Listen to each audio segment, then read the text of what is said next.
Okay, so I'm really excited for today's video because I've got a new topic, I've got a new target, a new victim, if you will, in Floyd Mayweather Jr. Former boxer Floyd Mayweather Jr. What are the first things that come to your head when you hear the name Floyd Mayweather Jr.? Charisma.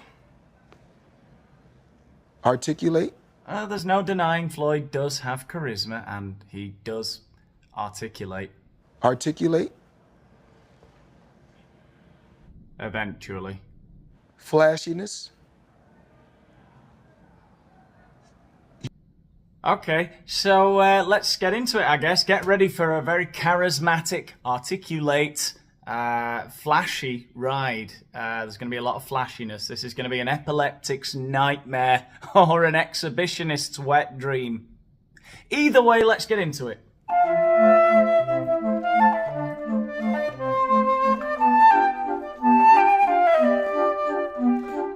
Oh, Daniel Boland, this is a heavy hitter. Do you guys know who this is? So what we're looking at here today is an interview with Floyd Mayweather on the Pivot podcast. Pivot! It's a podcast hosted by former NFL stars Ryan Clark, Fred Taylor and Channing Crowder. And we're going to take a look at some of Floyd Mayweather's hottest takes from this interview. I got to ask him, what NBA YoungBoy? Yes. You talk daily. Yes. Are you impacting him? Okay, so just quickly so that we're all on the same page here, Channing is asking Floyd about young rapper NBA YoungBoy and his relationship with this young rapper. And why is he doing that? Well, because NBA YoungBoy at the age of just 24 has 11 children by 9 different women, and one of those lucky ladies just so happens to be Floyd Mayweather's daughter Yaya, who is currently serving 6 years probation after pleading guilty to stabbing one of NBA YoungBoy's other baby mamas. But that's a whole other story that we're not going to get into now. I just want you to see Floyd Mayweather's reaction to this question. It's an interesting one. Like, with knowing that, like saying, your baby, your grandson, who Yes. we done all played with at the Yes. crib, you know what I'm saying? Yes. How is that dynamic? Because you're so much older and you've been so successful, and he's successful as well, but that's the thing that people want to know, like, what is y'all relationship like? What's the dynamic between you and him? Yeah, Floyd, what's the dynamic like with this guy who got your daughter pregnant, who happens to have another 10 kids with another 8 women, and is currently living under house arrest after multiple firearms, battery, kidnapping, and attempted murder charges? We talk about investments. And just growth. Growth. Well, I dare say he knows a thing or two about that already. Buying land. Buying land, yeah. Have you had the big chat yet, though, that all men eventually have to have with their sons-in-law about not gunning down their enemies in broad daylight? And what's crazy just out here in the world today, a lot of times, even like P Diddy. I'm not going to speak bad about P Diddy because he's still a black man. No, Floyd, please, no need to articulate any further.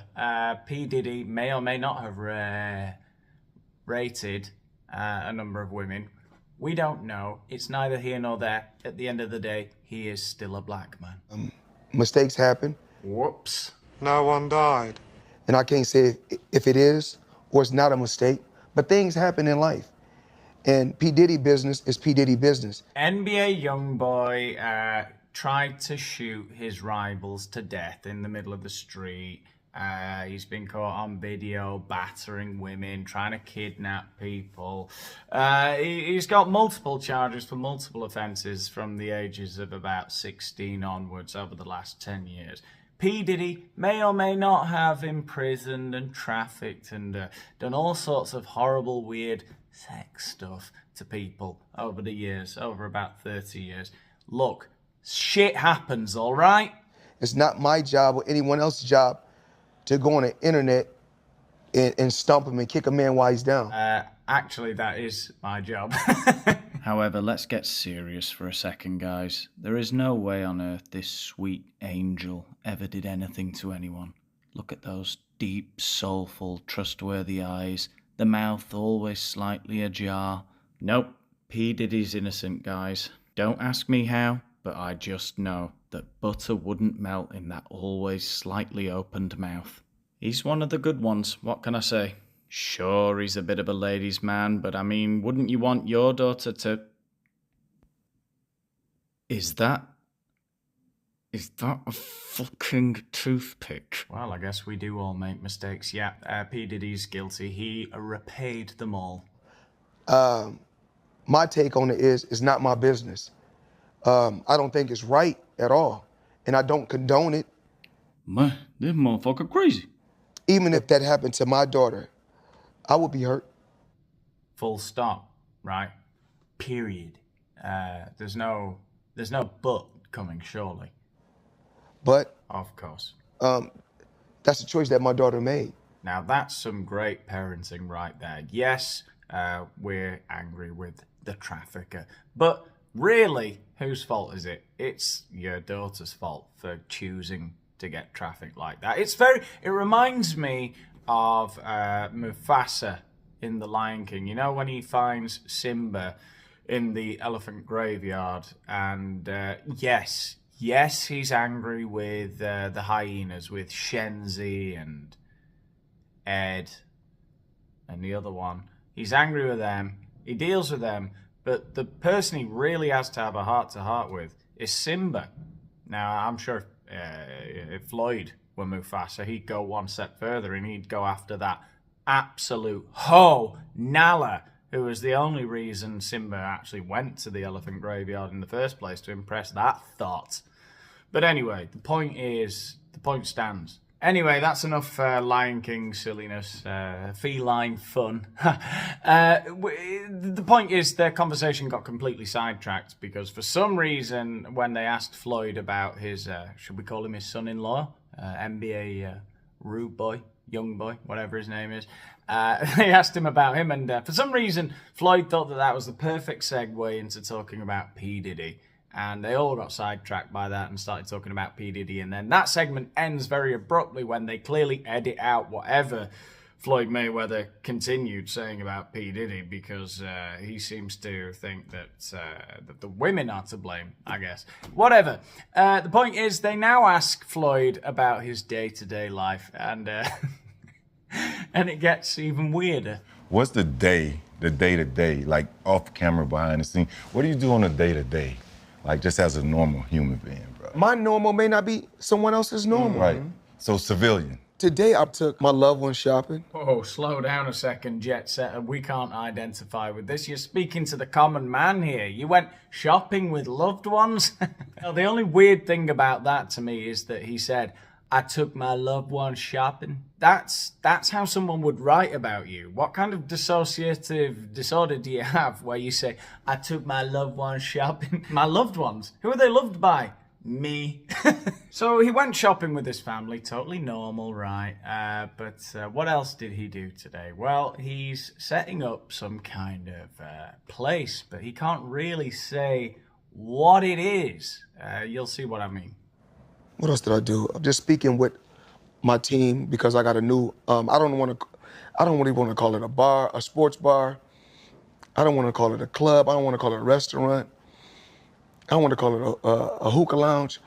I got a new spot. He's got a new spot. Now, you might go in there, see the shisha pipes, and believe it's a hookah lounge that serves food and has the game on. But you'd be wrong. It's a spot. Right. Society station. It's a society station. That's the name of That's it? we call it society station because they got different stations. Got it. I loved Fred Taylor's reaction. That's the name of That's it? we call it society station because they got different stations. Got it. That's the name of it. Society station. Got it. Anyway, let's move on now. I'm sure a lot of budding young would-be impresarios, entrepreneurs, and of course boxers look up to Floyd Mayweather and want to know what is the secret to his success. And, well, if that's what you're here for, it's your lucky day. But it's almost like boxing is waiting on that next one, but it's never going to be one person that could take the mantle that you had. And so now it's the, it's the Tanks and it's the Buds and all of. Do you see anybody that can do that? But do you know why? I would love for you to explain why. Charisma, articulate, flashiness.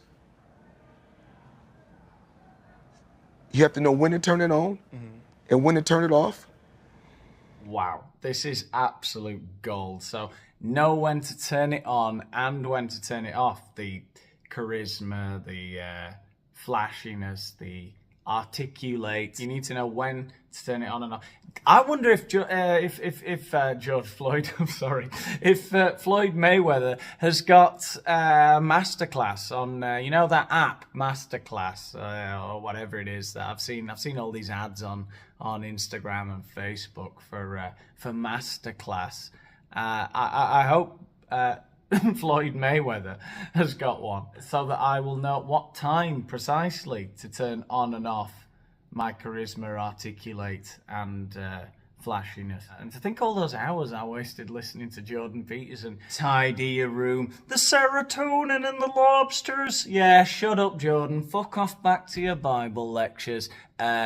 Listen to, I was going to say George Floyd again. And you have to take chances to become a household name. I didn't mind going to WWE. I didn't mind going on Dancing with the Stars. So, you kids want to be the next... I can't stop. You want to be the next Floyd Mayweather. Then you book up your ideas, you get on the WWE, Dancing with the Stars, give it a whirl. I seen a bigger picture. You know, you got to realize, when I look at all these boxers, they're in black and white. I'm the only one in color. Yeah, Channing Crowder's bullshit detector is going off, and this next question that he gives to Floyd is absolutely amazing. Channing Crowder is now my favorite from the Pivot podcast. Pivot! What's the difference? Could you teach people that? What? Could you teach people what you just said? Could you take a boxer? Could you make the next Floyd Mayweather? Yes, look at the perplexed expression plastered across his little face, eh? Which way is the pendulum of Floyd Mayweather's Gucci-clad ego going to swing? Could he, in all of his omnipotence, create, like the god that he is, the next Floyd Mayweather, with all of his knowledge and skills of when to turn on and off his articulate and flashiness? Or is it just impossible, even for him, to create another Floyd Mayweather, because Floyd Mayweather is so unique? Because you revolutionized the shit. Like, you were talking about Tyson, Muhammad Ali, Could you teach somebody how to be Floyd? I don't like to talk bad about those guys. Nor was anybody asking you to. Because my thing is, time, too. I embrace the young kids that's coming up, but the older champions, I embrace them and love them and talk good about them, but a lot of them hate me. I see. So you don't have a masterclass that I could subscribe to? Well, I guess it was wishful thinking, assuming that Floyd Mayweather would make public all of his wisdom about when and where and how to turn on and off your articulate. I guess that kind of esoteric insight is reserved for his closest loved ones, like NBA YoungBoy. And the young fighters today, I embrace them, push them, want them to be great, talk good about me, but the same girls he get, I can get. Mm-hmm. Yep. Another seamless segue, Mr. Mayweather. I'm real smart up here. So when you're young, all you think about is fucking. Oh yeah, I want to get on top, I want to fuck her, right? I don't just got to fuck her physical. I got to fuck her mentally. Well, I guess that gives a whole new meaning to fuck her brains out, right? Well, anyway, remember, he's been asked, could you create the next Floyd Mayweather? You know, could you teach a young boxer or entrepreneur to do things the way you have, to teach them? Could you teach a young man to have the same success as you? And he's answered by saying, I'm gonna fuck her mentally, right? It sounds like you're trying to create a new P Diddy. Show her how to become an entrepreneur. So when she like, oh, they're like, yo, why these young girls like Floyd? You know, This Channing guy, this Channing Crowder, he's my guy. I'm a teacher. You know, if you one of my Channing Crowder, he's gone now. Oh, you teaching them to be entrepreneurs, okay. Guys that run around with me and hang out with me. My job is to help you. Yeah, I'm with Floyd, getting a check. I get a check from Floyd, but I want to push you. Have your own business while you traveling the world with me and we laughing, we kicking, and we joking. You got a company where you're making money also. So if something go wrong and you're not with me no more, you don't have nothing bad to say about me because I put you in a position to become an entrepreneur. That is some pretty sage advice, isn't it? Because imagine, like, if you could turn around every time anyone says anything, criticizes you in any way, and you could just say, yeah, but you look at all the businesses you've got because I turned you into an entrepreneur. I'm going to turn everyone I know into an entrepreneur from now on. It's, God, why didn't I think of that myself? Anyway, in the interests of fairness, balance, nuance, what the Daniel Boland Show is founded on, right? I will say this. I don't think Floyd Mayweather is all that evil. I don't think anyone's completely evil. I don't think he's evil at all. I think he's just one of those people who doesn't quite understand the idea of innate talent and being in the right place at the right time. You know, I think he accredits too much of his success to himself. Okay, he was born to a world champion boxer. I had two uncles who were world champion boxers, and okay, yeah, he's immensely talented and hardworking and all the rest of it, and. It just so happens that he's, an undefeated legend of boxing. Okay, all right. Let's not pretend that you're Leonardo da Vinci at the same time. Okay, you just happen to be a brilliant athlete. That's it, all right? I will say this. He caught me off guard at one moment in the interview.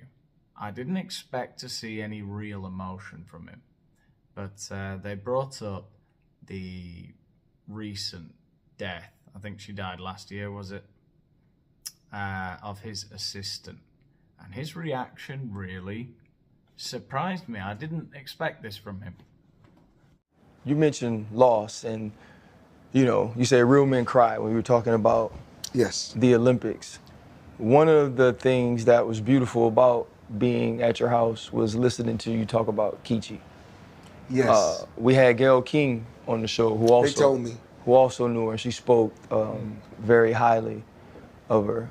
You've spoken about the mother of your children who also passed.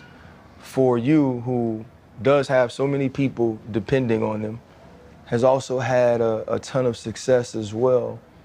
How do those losses of people you love affect you? Yeah, we don't want to talk about that.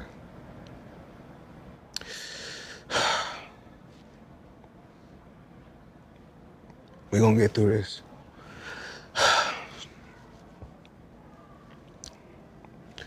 That's tough because she's my best friend. People really wouldn't understand that people like your drivers and your assistants are your best friend. Kichi was the only person in life that I can talk about anything to, that knew my deepest secrets. There was no male or female in my life that I told more stuff to than her. I thought that was very unexpected. I found that very touching, very human, very humble, and that's a nice way to end a Daniel Boland video. Talking about myself in the third person. Where are all my loved ones? Pivot! Pivot!